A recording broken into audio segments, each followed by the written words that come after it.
नमस्कार. आज आपण महागाव तालुक्यातील राहुर या गावामध्ये आहोत. आपण पाहू शकता की हा जो नाला आहे हा रात्री झालेल्या ढगफुटी सदृश्य पावसामुळे पूर्णपणे भरून राहिला आणि इकडे जे घर आहेत आपल्या मागे हे घर पाहू शकता आपण. या घराचं बांधकाम जे चालू आहे या बांधकामातील सगळं साहित्य जे आहे या पुराच्या पाण्याने वाहून गेलेलं आहे. मोठ्या प्रमाणात या नाल्याला पाणी येते.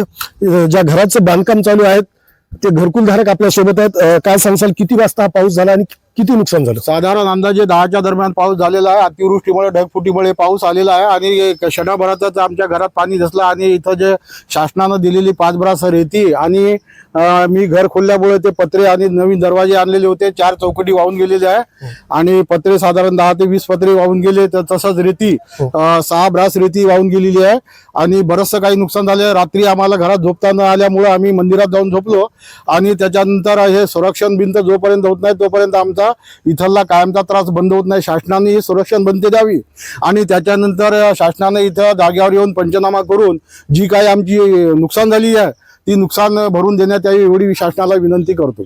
उत्तम माणिकराव हाके, राहणार राऊर. रात्रीच्या 10 वाजता जे ढगफुटी झाली त्या ढगफुटीमध्ये सर्व आम्ही 4 घर आहेत या गणपती परिसरामध्ये. इथे एक घरकुल चालू आहे आमचे श्रीरामजी गोपनवाडे यांचं. त्याचं पूर्ण मटेरियल आणि रेती गिट्टी आणि दरवाजे आणि वीजपत्र यांचं भरपूर नुकसान झालेलं आहे. तरी शासनानं ताबडतोब स्पॉट पंचनामा करून त्वरित मदत द्यावी आणि ते दरवर्षीप्रमाणे यावर्षी दरवर्षी आम्हाला या नाल्याचा त्रास आहे. या नाल्याकरता ताबडतोब संरक्षण भिंत द्यावी. तरी आमच्या सर्व गावकऱ्याची व सर्व वासियाची विनंती आहे, सरकारनं ताबडतोब याच्यावर दखल घेऊन आम्हाला संरक्षण भिंत द्यावी.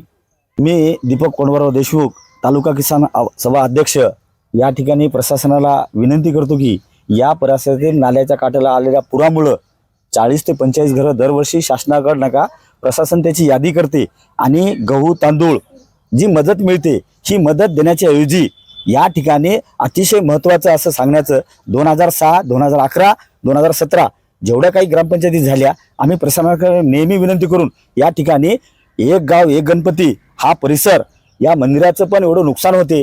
गावातले हजारो लोक या ठिकाणी येतात.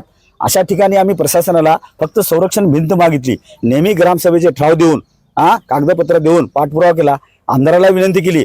मागच्या वर्षी पण भरपूर नुकसान झालं.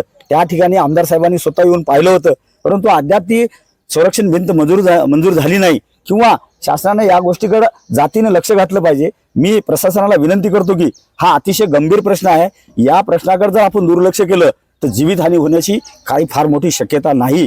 परंतु शासनाने या गोष्टीकडे जे अमडापूर नाल्याकून हे जो पाऊस येतो पूर, हा नाला नका रात्रीला 50% पाणी डॉक्टर रियाज खा, प्रमोद नेवरे, माधव तुकाराम पांढरे यांच्या शेतातून 50% पाणी तिकडे गेलं नदीकडं.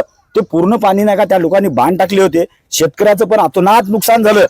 तरी शासनाला विनंती की शासनाने या गोष्टीकडे रात्रीने लक्ष घालून स्पॉट पंचनामा करून या ठिकाणी संरक्षण भिंत लवकरात लवकर मंजूर करून देण्यावी अशी मी नम्र विनंती करतो. आज आपल्या या राहुल गावामध्ये रात्री अत्यंत पाऊस झाला आणि या पावसामध्ये हा जे याने जे परिसर दाखवला येथून संरक्षण भिंत आवश्यक आहेच आणि हे संरक्षण भिंत जर होत नाही तर या लोकांचं काही खरं नाही. तहसीलदार साहेबांना हे पाहिलेलं आहे. गेल्या बारीनं तहसीलदार स्वतः आले होते इथं आणि ग्रामसेवक सचिव साहेबांनी यावं आणि याचा पंचनामा करावा आणि ताबडतोब येथून संरक्षण भीतीचं काम मंजूर करावं. नक्कीच आपण पाहू शकता जो आपल्या मागे जो हा नाला आहे हा रात्री झालेल्या ढगफुटी सदृश्य पावसामुळे पूर्णपणे भरला होता आणि या नाल्याच्या शेजारी असलेल्या 4 ते 5 घरामध्ये या पुराचं पाणी गेलं. रात्रीचा टाइम होता. या घरातील लोकांनी हनुमान मंदिरात आश्रय घेतल्यामुळे जीवितहानी टळलेली आहे. राऊरवासियांनी गत 7-8 वर्षापासून या नाल्याला संरक्षण भिंतीची मागणी केली, परंतु प्रशासनाकडून अद्यापपर्यंत त्यांच्या मागणीकडे दुर्लक्ष होत असल्याचा आरोप गावकऱ्याकडून करण्यात आला आहे. जीवितहानी झाल्यानंतरच प्रशासन आम्हाला संरक्षण भिंत देईल का असा सवाल सुद्धा गावकऱ्यांनी मराठी 9शी बोलताना व्यक्त केला आहे. मराठी 9 न्यूज साठी सचिन उबाळे, महागाव, उमरखेड. मी कमल गोपनवार आहे. आमच्या घराचं लय नुकसान झालं. आमचं घरकुल आलं, घरकुलचं काम काढलं. आमची रेती चिमीट सगळं वाहून गेलं. रात्री 10:30 वाजता खूप पाऊस झाला. आम्ही मंदिरामध्ये गेलो, रात्रभर तिथंच राहिलो. लेकरं बाळ घेऊन गेलो. आमच्या घरात पाणी धसलं. आमचं खूप नुकसान झालं. आमच्या घरात गहू होते, गहू गेले, सगळे भिजून गेले.